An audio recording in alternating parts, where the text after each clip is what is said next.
Hey y'all, good morning. If it's not morning by you, good afternoon or good evening. Anyway, I just wanted to thank everyone who watched the vulnerability video. It was really hard for me to not keep that private.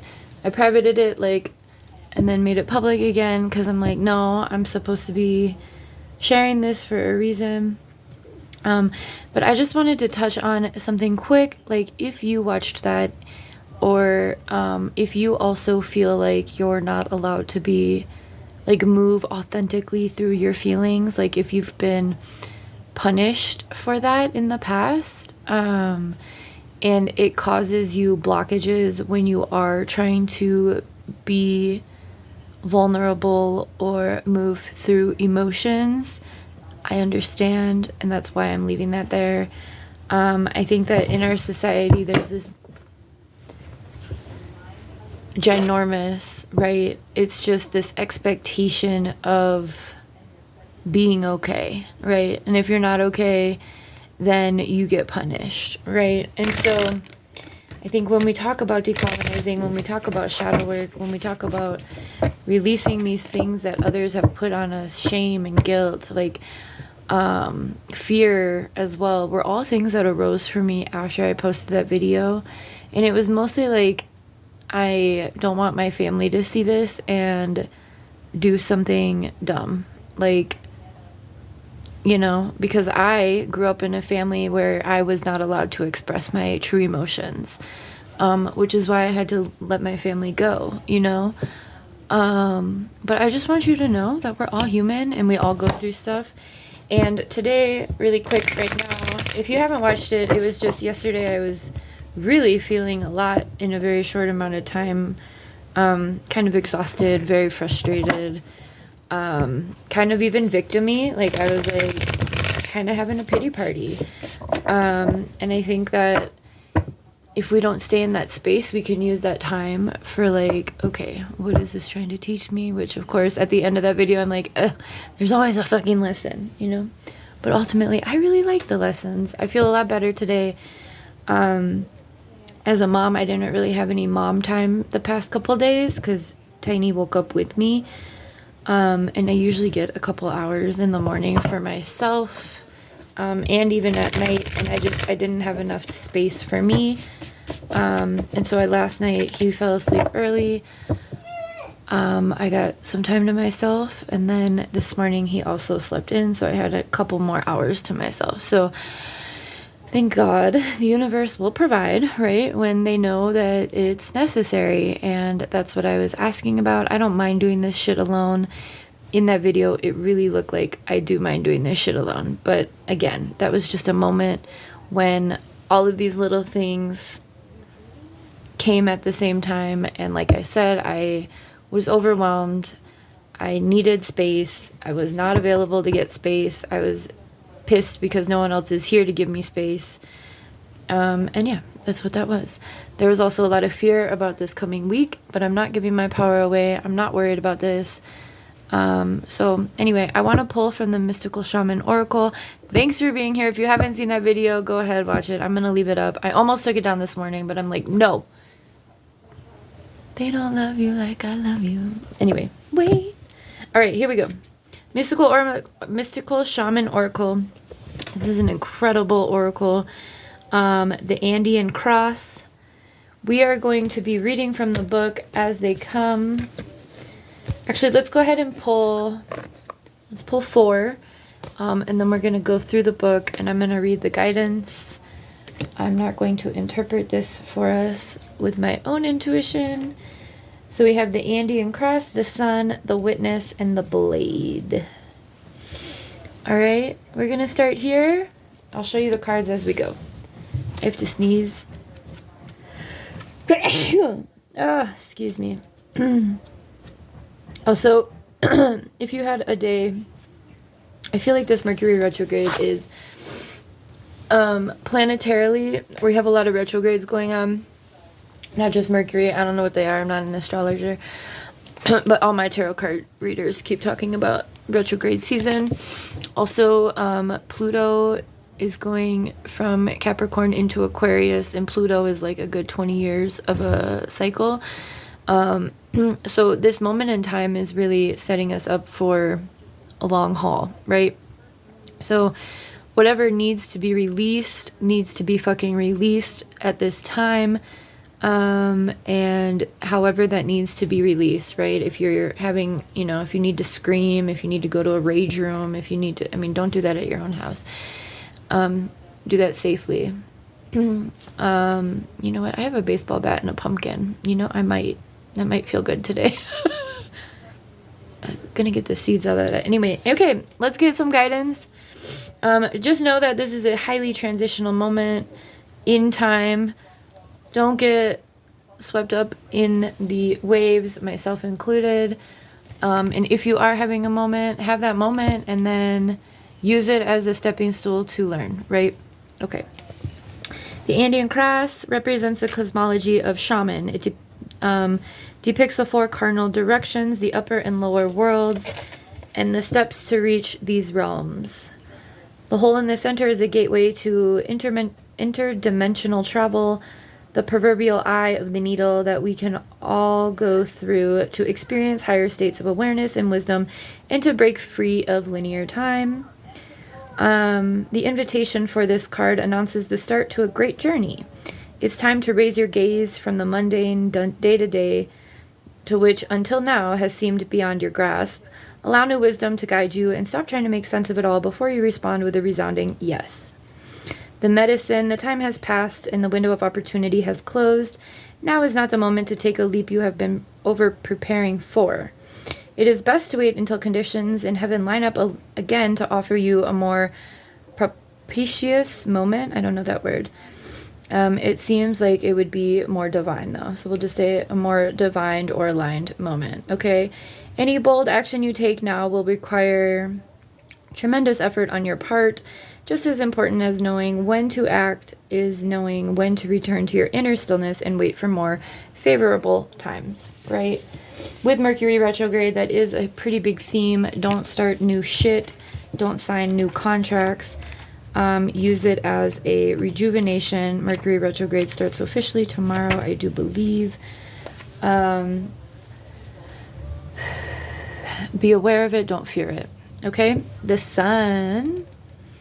How are we doing on time? Okay. The sun is acknowledged by many cultures as the foremost masculine force. In other traditions, it's seen as the feminine in her full power. Either way, it is the most brilliant light for all beings and allows life to sprout from darkness, feminine earth. It can be gentle and warming, close to the sunset or sunrise or sunset, fall or winter, or it can be destructive in the zenith during the scorching summer. The invitation. Have you been hibernating? Have you been introspective? It is time to come out of your cave and savor the life-giving light of our star. The sun rekindles your passion and your creative energy. Life is calling to you to shine your light and to add your lightness and humor to the seriousness around you. Get out and play. The medicine. Have you been shining your light for too long? Remember that daylight is only half of the day. The night must be her equal time, and she offers us her gifts as well. Be careful not to be blinded by your light or the light of others. Do not become enamored with yourself or worship others. Beware of your shadow. Revel in your midday glory, but do not be afraid of the waning of the light at dusk. It's all about balance.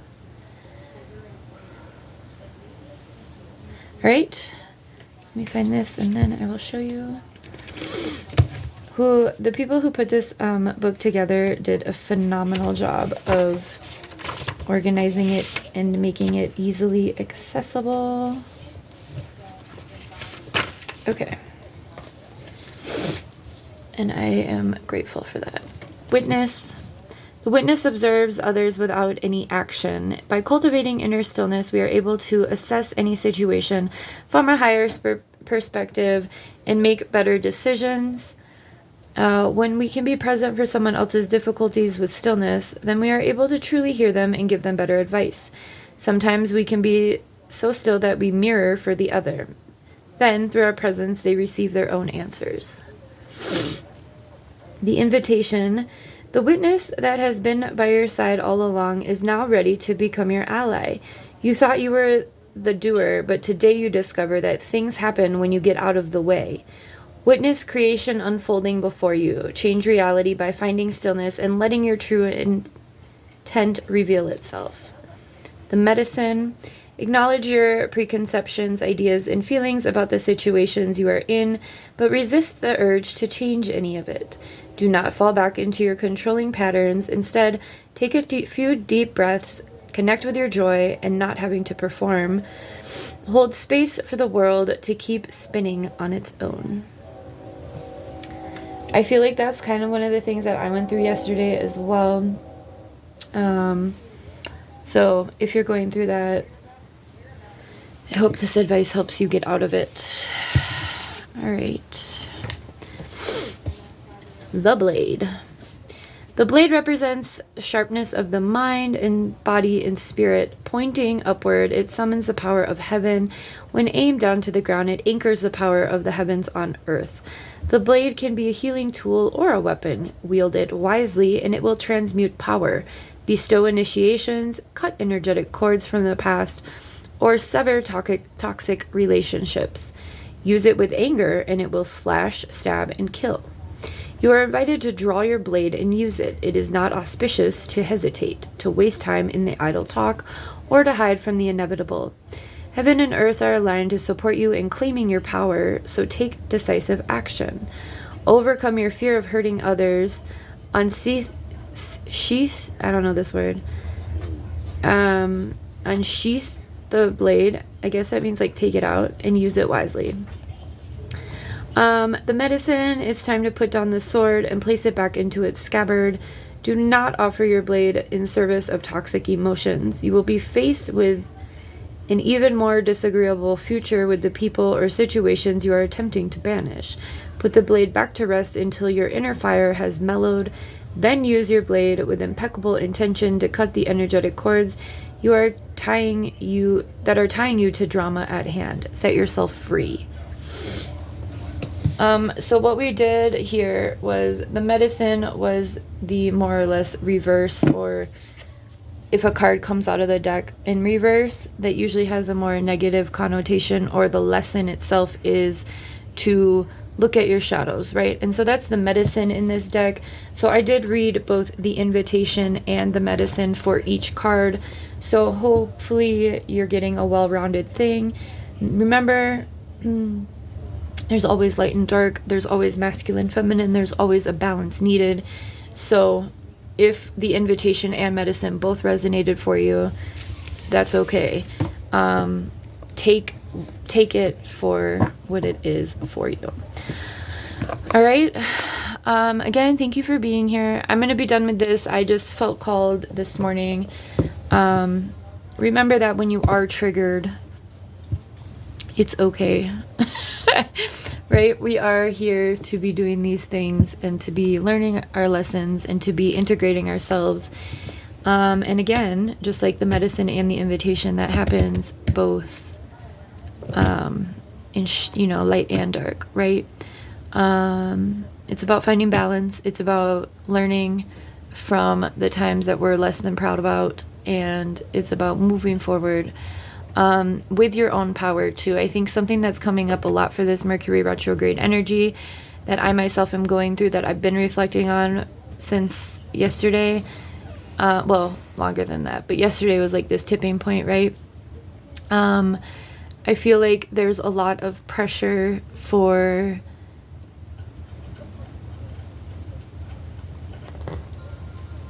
what's the word? Conformity. And the holidays bring that out a lot, especially for people who are black sheeps, people who like the feeling of knowing that your family or friends are getting together, people who have known you. I've also had a lot of people from the past, my ears are ringing right now. I've had a lot of people from the past pull on my energy in the past few weeks, and that also escalates a little bit during Mercury retrograde, so just stay grounded. Things that are in the past are things that are in the past for a reason. Like I said, we're in this really transformative moment. The past 20 years are things that maybe we're not taking with us in the next 20 years. Don't allow yourself to go backwards. There's been a very dancey energy. Other readers are talking about this too, about taking 2 steps forward, taking 2 steps back, taking 2 steps forwards. And so it can feel like you're in this push and pull energy. And that's even within your own energy, right? And then just getting other people around you can also cause that. So for instance, this week, if you are communing with people that you don't want to be around, myself included, don't allow yourself to give them the power to put you in a limbo space. Stand firm. And we're all going to practice that. I didn't even know I had this t-shirt until yesterday. I did the laundry and it came out of the laundry and I'm like, where did this come from? But if you were here for the little breakdown, or the vulnerable space, it wasn't even a breakdown. It was just like, all done. Niall just said, all done. This came out of the laundry and then I couldn't put it away. So anyway, I think it just fell out of the drawers that he ruined. But I was like, oh, fun shirt. So maybe put some colors on that you love. I never wear this satin robe. And I'm like, you know what? This pink and this pink match. Let's put on our disco balls. Get in your own energy, whatever that looks like for you. And also protect yourself energetically. I can make a video about that later. Techniques and things to do. I feel like we're in this space of needing that. All right. Have a good one, y'all.